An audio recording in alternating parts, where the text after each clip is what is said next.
Di sinilah tamatnya dan berakhirnya cerita Bersatu dalam Perikatan Nasional.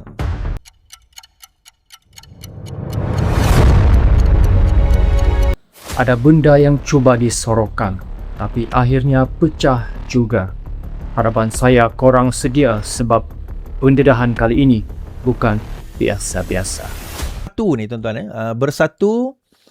Okey, Bersatu apa yang berlaku? Saya bagi background sedikit siapa yang tak tahu tentang politik ni, apa yang berlaku adalah PAS telah berjaya mengambil alih jawatan tertinggi di dalam Perikatan Nasional.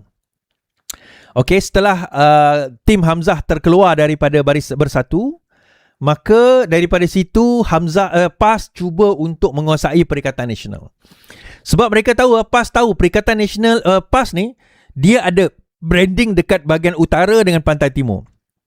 Tetapi di bahagian tengah dan juga di bahagian kawasan yang mix zone, mix area, kawasan selatan, mereka kurang ada support. Kurang ada support daripada segi mix area, non-Malay, Malay. Even di kalangan Melayu pun, orang Melayu belah tengah ke bawah ni, ke selatan ni, dia lebih kepada UMNO berbanding kepada PAS.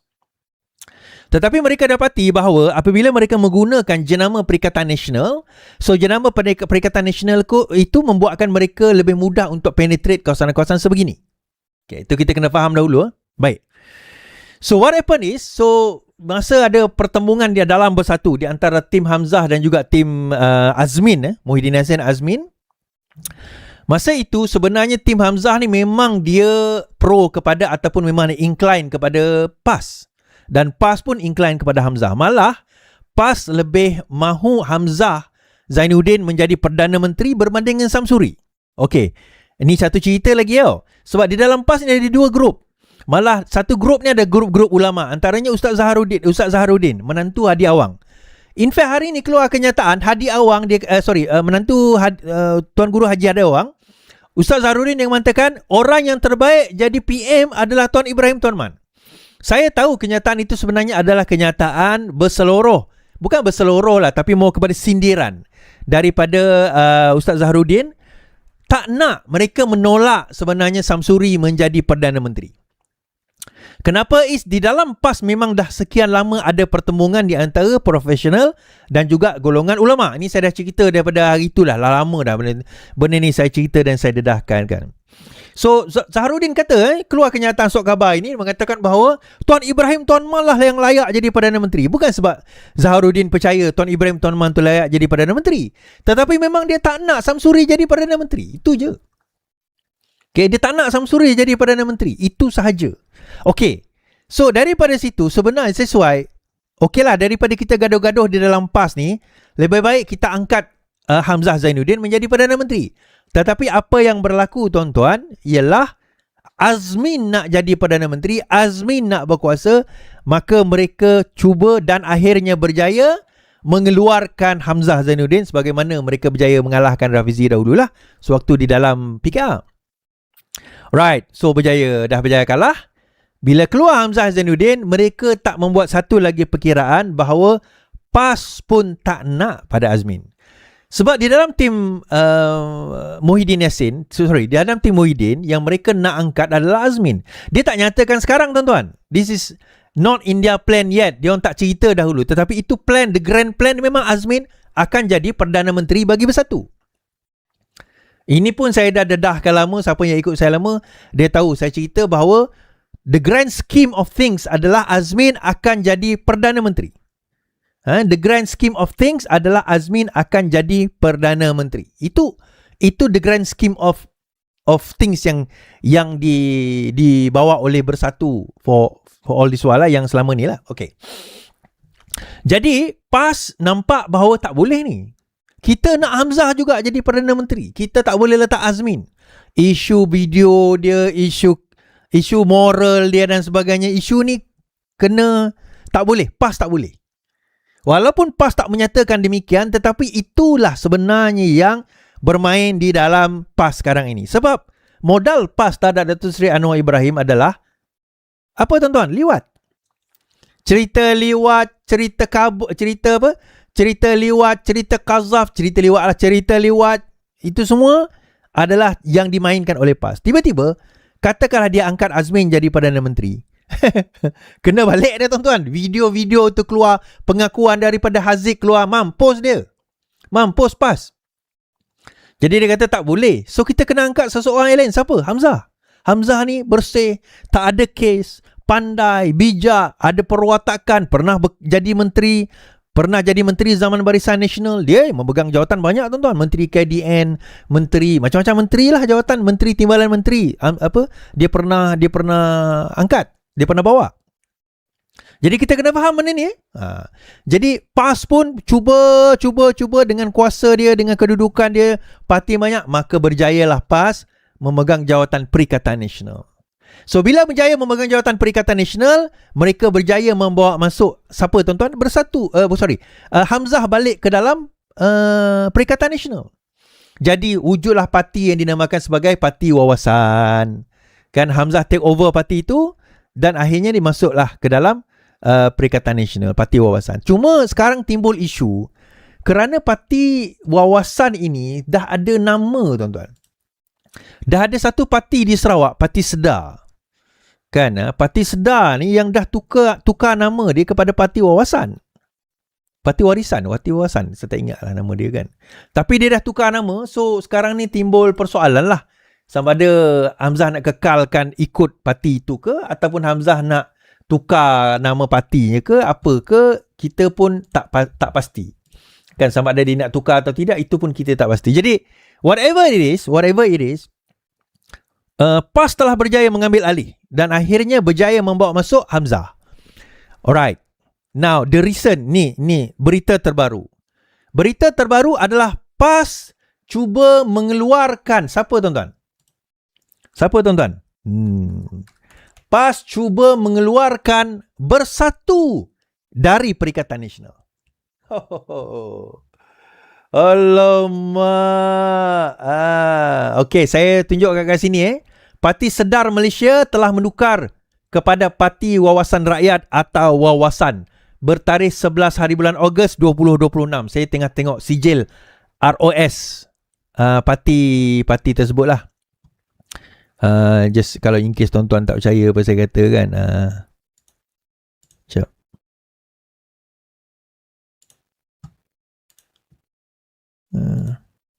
Right. Okay. Ini adalah apa tuan-tuan? Parti Wawasan Rakyat. Nampak kat sini. Ini adalah sijil pada 11 hari bulan Ogos. Asal parti adalah Parti Sedar. Asal partinya adalah Parti Sedar. So daripada situ tuan-tuan kita nampak bahawa Sedar macam mana ni? So macam mana Sedar ni? Macam mana parti Wawasan Hamzah ni?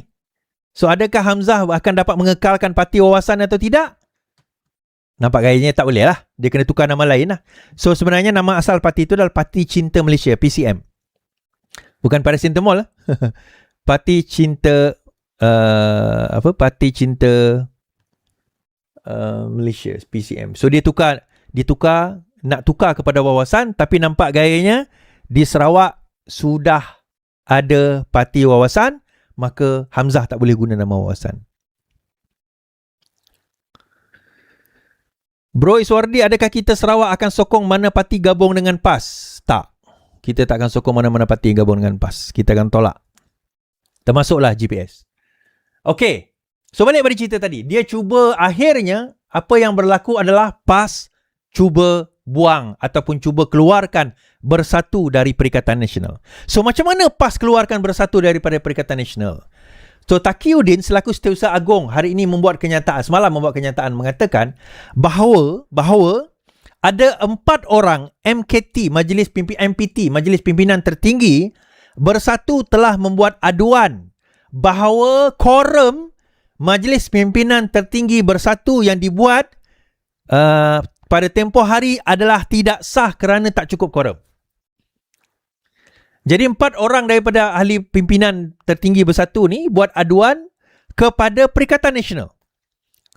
Perikatan Nasional, Setiausaha Agongnya adalah siapa? Setiausaha Agongnya Taqiyuddin. Presidennya adalah Samsuri. Mengatakan bahawa tak cukup, quorum tak cukup. Bersatu telah mesyuarat MPT, Majlis Pimpinan Tertinggi, tetapi quorum tak cukup. Maka disebabkan oleh quorum, Isu ini masih panjang. Untuk pastikan maklumat macam ini, terus sampai kat korang, tekan butang subscribe dan aktifkan lonceng sekarang. tak cukup, therefore bersatu tak apa orang kata, dia kira tak cukup quorum, therefore dia tak layak berada di dalam ataupun menghantar wakil di dalam Perikatan Nasional. Namun begitu, perkara ini kerana dia kata tidak sah, pencuarat itu tidak sah, maka bersatu tidak dikira sah dan tidak boleh berada dalam Perikatan Nasional. Okey.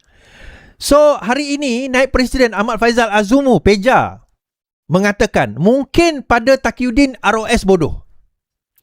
Naib Presiden Bersatu Ahmad Faizal Azumu menyifatkan kenyataan Sesat Agung Taqiyuddin berhubung isu quorum Majlis Pimpinan Tertinggi Bersatu sebagai pandangan peribadi yang seolah-olah memandang rendah ROS. Fazal berkata Taqiyuddin telah mengulas peruntukan Perlembagaan Bersatu berkaitan jumlah keanggotaan MPT dan quorum mesyuarat. Namun katanya Taqiyuddin pada masa yang sama mengakui perkara itu merupakan taksiran pihak yang membuat aduan dan perlu ditentukan oleh ROS. Jika diteliti pula pandangan dan kenyataan beliau, kita akan nampak betapa beliau memandang rendah ROS. Mungkin pada beliau ROS ni bodoh dan hanya beliau yang pandai. Wah, sekarang main bodoh-bodoh dah tuan-tuan. Dah main bodoh-bodoh dah sekarang ni. Dia berkata demikian ketika mengulas kenyataan Taqiyuddin berhubung aduan 4 ahli Parlimen Bersatu kepada ROS pada 13 Julai lalu yang mempersoalkan sama ada MPT, Majlis Pimpinan Tertinggi parti itu, masih mempunyai quorum untuk bermesyuarat. Berdasarkan aduan tersebut, Bersatu didakwa hanya mempunyai 23 daripada 49 MPT, iaitu 2 orang kurang daripada quorum 25 anggota, mengikut tafsiran pengadu terhadap Perlembagaan Bersatu. Taqiyuddin malam tadi dilaporkan berkata MPT Bersatu terdiri daripada 49 anggota dan sekurang-kurangnya separuh daripada anggota itu cukup diperlukan bagi membentuk quorum.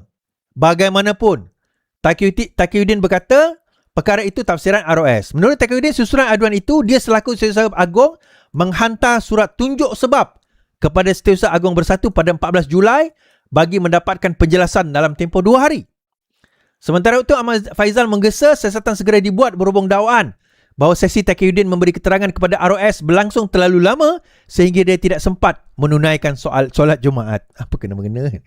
Kita amat berharap agar satu siasatan dibuat dengan segera atas tuduhan soal siasat yang terlalu lama sehingga memaksa pegawai penyiasat dan Datuk Seri Taqiyuddin tidak sempat ke masjid untuk menunaikan solat Jumaat. Kalau ada alasan, tak ada masalah sebenarnya. Menurut Ahmad Faizal, dakwaan berkenaan serius dan tidak seharusnya dipandang ringan dan ia mesti diambil berat. Namun begitu, Bersatu mengatakan mereka masih lagi anggota Perikatan Nasional kerana Bersatu tidak lagi menerima sebarang notis dari ROS berhubung dakwaan hilang quorum. Justru bekas Pegawai Kanan Muhyiddin Yassin Marzuki berkata parti itu masih merupakan anggota PN yang menghadiri mesyuarat tertinggi gabungan itu pada 16 Julai yang lalu. Pada 16 Julai, Bersatu adalah sebuah pertubuhan yang sah. Hal ini juga diakui oleh pengurusi PN melalui kenyataan media 9 Ogos. Marzuki mendakwa Setiausaha Agung PN tidak punya kuasa untuk memberikan surat tunjuk sebab kepada Bersatu susulan aduan 4 ahli Parlimen parti itu kepada ROS mengenai status quorum mesyuarat MPT Bersatu. Setiausaha Agung PN sepatutnya mendapat penjelasan daripada ROS bukan daripada Bersatu berhubung perkara berkenaan kerana hanya ROS yang punya kuasa untuk menentukan sesebuah pertubuhan itu sah atau tidak di segi undang-undang. So sekarang ini pergolakan pula dah ada berlaku di dalam Perikatan Nasional di antara PAS dan Bersatu yang saya dah sebut sekian lama lah kan. So isu dia tuan-tuan, adakah tindakan Taqiyuddin minta surat tunjuk sebab itu sah? Jawapannya adalah sah. Tetapi surat tunjuk sebab itu hanya formality. Sebenarnya itu lebih baik daripada tiba-tiba macam Anwar Ibrahim terus sekat dia punya member ahli parlimen dia punya peruntukan kan. Sekurang-kurangnya dia minta surat tunjuk sebab. Dan kalau sekiranya Bersatu ini adalah mereka yang rasa dia tidak ada bersalah, terbaiknya adalah untuk mereka balas je lah surat tu. Tak, bahawa quorum kami cukup, ini adalah senarai yang datang pada malam itu. Biasanya MPT ataupun Majlis Pimpinan Tertinggi ni, macam kalau UMNO MKT lah, kalau PKR MPP lah dipanggil kan, Mesyuarat Pimpinan Tertinggi, biasanya dia akan ada kehadiran. So dalam kehadiran tu nyata, kalau siapa yang hadir dedahkan, apa yang nak ditakutkan sangat? Kenapalah nak kena tunggu ROS dedahkan sah atau tidak? Kerana sebenarnya menurut maklumat yang saya dapat, sememangnya jumlah yang datang pada MPT pada waktu tersebut memang tak cukup. Hanya lebih kurang dalam 22-23 orang sahaja yang datang di mesyuarat MPT bersatu.